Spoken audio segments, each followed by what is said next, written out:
Solve the equation by factorization method. 3x minus 1 upon 2x plus 3 minus 2x plus 3 upon 3x minus 1 equal to 5, x is not equal to -3 and -3/2। इसको कैसे solve करेंगे, देखिए ये equation है आपके सामने, ठीक है। तो कुल मिला के ये आपको इक्वेशन दिख रही है, यहाँ पे जो लिखा हुआ है ये कंफ्यूज ना होइएगा इसमें। इसका मतलब होता है x not equal to -1/3 and not equal to -3/2। मतलब x की वैल्यू ये नहीं होगी, बाकी कुछ भी होगी, ये कहने का मतलब है। तो कुल मिला के अगर आप उसको इग्नोर करिए, इसको देखिए तो कि क्या है। यहाँ पर देखिए 3x minus 1 upon 2x plus 3, और ये 2x प्लस 3 ऊपर लिखा और ये 3x माइनस 1 नीचे यहाँ पर लिखा है। समझ में आई बात, क्या सेम है, यानी इसका इन्वर्स ये है ना। तो हम इस पूरे को क्या माने, x मान लें। Late 3x minus 1 upon 2x plus 3 बराबर x। अगर हमें इसको x मानना है तो ये क्या होगा, 1/x हो जाएगा, क्योंकि उसका उल्टा है, ठीक है। और ये क्या हो जाएगा, 2x plus 3 upon 3x minus 1 equal to 1/x। ये दोनों एक दूसरे के उल्टे हैं, तो इसलिए एक को x माना तो दूसरा अपने आप 1/x हो गया। क्लियर होगी बात। तो जहाँ पे ये लिखा है वहाँ पे x लिख दिया। ये उतारी इक्वेशन 3x माइनस 2 इंटू यहाँ पर मल्टीप्लाई छुपा होता है 1/x इक्वल टू 5। देखिए इतनी इक्वेशन इतनी सी बन गई। क्लियर। अब इसके आगे क्या सॉल्व करेंगे, देखिए यहाँ पे तो आपका 2 इक्वल टू होते हैं तो इम्प्लाइज डैट का साइन लगाते हैं। यहाँ पे आप क्या करेंगे, 2 1 2 अपॉन x बराबर 5। अब इसके बाद देखिए, इसके बाद क्या करेंगे, यहाँ पे 1 छुपा हुआ है, ठीक। इन दोनों का एलसीएम लेंगे फर्दर सॉल्व करने के लिए। इन दोनों का एलसीएम के लिए आपके पास आएगा x 1 x, फिर इसको इधर क्रॉस मल्टीप्लाई, इसको इधर। जब एक तरफ 1 होता है तो यही करते हैं ना। 3 into x x square, 3x into x x square minus 2 1 2 बराबर 5। ये इधर क्रॉस मल्टीप्लाई हो जाएगा, ठीक है। उसके बाद देखिए 3x स्क्वायर माइनस 2 बराबर 5x।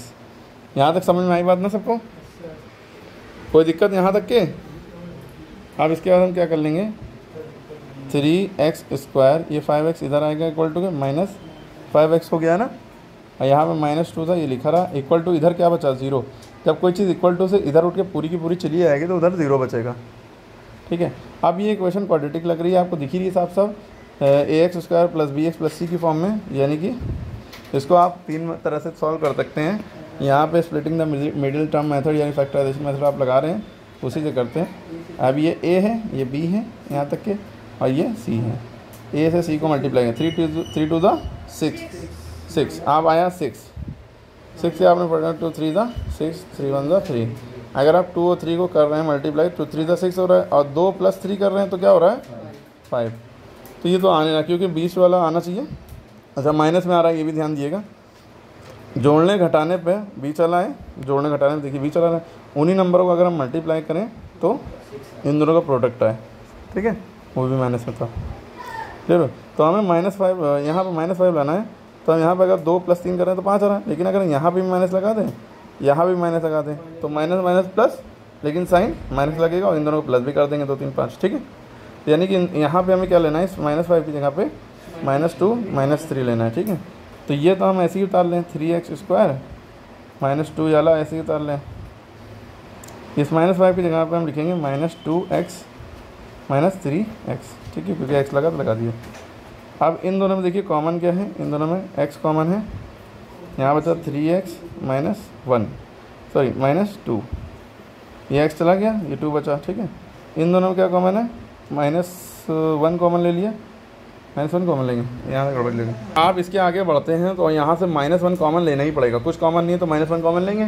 तो अगर आगे बढ़ेंगे तो माइनस माइनस प्लस हो गया, यानी 3x माइनस माइनस प्लस हो गया 2। अब देखिए यहाँ 3x -2 आ रहा था, यहाँ 3x + 2 आ रहा है, सवाल गलत हो चुका है।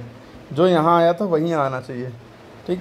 तो ये 3x -2, ये जो 2 - 3 फैक्टर लिए हैं तो ये फिट नहीं बैठ रहे हैं, क्योंकि हमें यहाँ पे भी माइनस लाना था, ठीक है, जहाँ पे प्लस आ रहा है। अब इसके लिए क्या करें, तो अब आप सोचिए, वही जो फैक्टर लिया है इसी में कुछ ना कुछ गड़बड़ी हुई है, ठीक। हमें -5 तो लाना है बीच वाला नंबर, लेकिन साथ में हमें 6 भी लाना है, वो भी माइनस का लाना है। अगर हम यहाँ पर देखें तो अगर हम दोनों में माइनस लगा रहे हैं, क्योंकि माइनस यहाँ लगे हैं, तो माइनस माइनस प्लस तो हुआ, 3 टू द 6 भी हुआ, लेकिन माइनस में प्लस हो जाएगा ना, और मल्टीप्लाई में माइनस में प्लस ही लिखते हैं, ठीक। इस केस में माइनस माइनस प्लस हुआ, प्लस करेंगे लेकिन साइन माइनस लगेगी, लेकिन इस केस में माइनस माइनस प्लस हुआ तो प्लस ही लिखेंगे, माइनस नहीं लिखेंगे, क्योंकि यहाँ मल्टीप्लाई हो रहे हैं साइन, ठीक है। अब भी तब भी हो जाएगा, -3 + 2 ले लीजिए, -3 - 2 ले मल्टीप्लाई में प्लस माइनस, एक जो यहाँ लिया वही यहाँ पे लगेगा, वही यहाँ पे रहना चाहिए। जो -2 लिया -3 लिया तो -2 -3 लेंगे। ऐसे ही अपने डाउट पूछते रहिए, क्लियर होता रहेगा। उसके बाद देखिए जैसे 6 है, कुल मिला के 6 वाली बात अगर हम करें तो 6 को क्या किया जाए। हाँ, इसकी एक फैक्टर जैसे 2 3 6 हुआ था, 2 × 3 × 1 भी तो बच रहा है लास्ट में। अगर हम ऐसे कर लें 2 3 6, 6 × 1 कितना हुआ 6, लेकिन 6 में तो 1 गया, कितना बचा 5।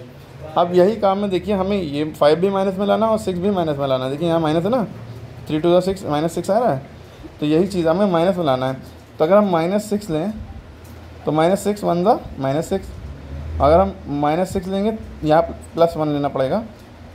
6 तो माइनस में है ना, और यहाँ +1 यहाँ मल्टीप्लाई में भी था, तो माइनस प्लस माइनस 6 में से 1 या 5 बचा, लेकिन साइन माइनस का लगेगा। देखिए दोनों चीज़ें माइनस आ रही हैं। अगर हम ये फैक्टर ले लें -6 + 1 ले रहे हैं, ठीक है। तब देखिए इधर तो हम ये फैक्टर नहीं लेंगे, इसके फैक्टर क्या लेंगे भाई, 3x उतारा, 3x² उतारा, याला -2 भी उतारा, यहाँ पर -2 -5x, यहाँ क्या लेंगे -6 + 1, -6x + 1x का मतलब x, ठीक है। अब इन दोनों में कॉमन लिया, अब क्या है कितने में 3 कॉमन है ना, 3x भी कॉमन है, यहाँ बचा x, 3 × 2 6, यहाँ से x चला ही गया। तो इन दोनों में क्या कॉमन है 1, x - 2 ही बचा। जब कुछ नहीं कॉमन था तो 1 कॉमन था। देखिए x - 2 2 बार है, x - 2 2 बार है, 2 बार एक बार लिख लिया, और 3x + 1 बचा वो लिख लिया। अभी भी ये सवाल हुआ नहीं है, ये ना समझिए हो गया। x - 2 यहाँ पर 0 चल रहा है, तो x - 2 = 0, x = 2 आ गया। 3x + 1 = 0, 3x बराबर ये 1 उधर जाएगा, -1 बचेगा, x बराबर -1/3। x की 2 वैल्यू आई, 2 और -1/3, ठीक है। ये x की वैल्यू ये मना की गई थी, ये तो नहीं आएंगी, 2 आया और -1/3। अब देखिए x माना कैसे था, x बराबर 2 आया है, x हमने माना कैसे था, इस पूरे को, यानी इस पूरे को बराबर 2 के रखना पड़ेगा। देखिए कैसे, क्योंकि x हमने इसको माना था, तो इस पूरे को हम लिखेंगे 3x - 1/2x + 3, और x की वैल्यू देखिए नीचे आई है 2, क्या आई है 2, तो इस पूरे की जगह पे हम = करके 2 लिखेंगे। अब इधर ब्रैकेट में करके क्रॉस मल्टीप्लाई कर दिया। हाँ बताइए इसको हम कैसे करेंगे, जब आप इसको ब्रैकेट में करना ज़रूरी है, नहीं करेंगे तो आप क्रॉस मल्टीप्लाई गलत कर देंगे। 3x - 1 यहाँ बचा था, ये 2 लिखा और ये पूरा ब्रैकेट डाला, इसके अंदर उतार दिया। अब ये 2 इससे भी मल्टीप्लाई होगा, इससे भी होगा, 2 × 2 4x + 2 × 3 6, 3x - 1। अब देखो भाई एक तरफ 3x है, इसका भाई 4x है, इधर से = से इधर आएगा, -4x हो गया, = 6 था, 6 लिखा रहा, -1 जो है = को इधर जाएगा, +1 हो गया, 6 1 7 हो गया। 3 में से 4 गया, -x बचा, -1x, ठीक है। 3 में 4 जाता है, 1 बचता है, माइनस का बचेगा, क्योंकि उल्टा करें 4 में 3 जाता तो 1 बचता है, लेकिन 3 में से 4 जाएगा तो -1 बचेगा, तो -1 लिखना ज़रूरी नहीं होता, क्योंकि x लिखा है तो x ही लिख दो, ठीक है। क्लियर हो गई बात। अब माइनस के बराबर 7 है तो x बराबर -7 उधर भेज दिया, ठीक है। अब यही काम आपको इसके साथ करना पड़ेगा, आपकी x की वैल्यू -1/3 रखनी पड़ेगी। आपको ये क्वेश्चन पता है कि भैया अब ये इसके बराबर है ना, तो x की जगह पर क्या रख देंगे -1/3, 2x + 3, 3x - 1 बराबर 1/x की वैल्यू क्या थी -1/3। अब आपको ये कन्फ्यूज़न हो रही है कि याली x की जगह रखें, याली के x की जगह भी रखना चाहिए। जो आपने यहाँ पे x माना था आप इसको y मान लिएगा। क्वेश्चन अपना खुद से करिएगा दोबारा, जब अभी प्रैक्टिस करिए तो इसको y मान के करिएगा, ताकि x में कन्फ्यूज़न ना हो कि भाई यहाँ पे x की वैल्यू रखी तो यहाँ पे भी तो x था, इसकी वैल्यू रखना चाहिए। तो ये बिगर x मान लिएगा, या तो इसको y मान लिएगा, बड़ा x मानिए या y, ठीक है। तो हमने x की वैल्यू ये थी, ये हमने रखी। यहाँ पे क्या करेंगे, इसके बाद ये तीसरा नंबर है, ये पहले नंबर के साथ चला जाता है ना, तो -3 माइनस बीच में आ जाएगा, ठीक है। 2x + 3/3x - 1 ब्रैकेट में कर लेंगे, क्रॉस मल्टीप्लाई कर देंगे। 2x + 3 बराबर -3, 3x + 3x - 1, इसको इससे मल्टीप्लाई किया, इसको इससे, 3 3 9x -+ 3 1 3, 2x + 3।